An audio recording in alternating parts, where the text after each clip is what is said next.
Many years ago, probably around 2007 to 2008, I started dating a stripper while I was in college. I learned that until very recently, she had lived in California in a place she called Porn Valley. If I'm remembering correctly, it was San Fernando.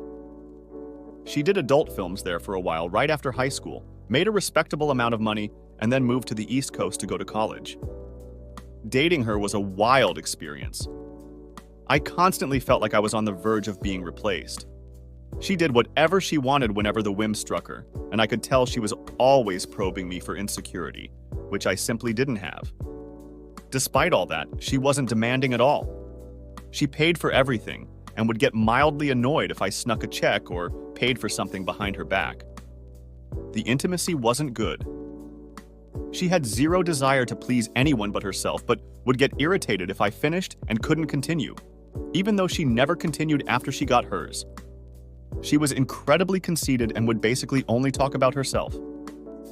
One day, she didn't show up at the coffee shop where we were supposed to meet to study, and her phone was off. Cell phones were relatively new, and people treated them differently, so I wasn't worried. I went to her apartment, and when she answered the door and saw me, she just said, "Oh, sorry, I'm seeing someone else." When I asked for details, she just shrugged her shoulders and said she needed to go.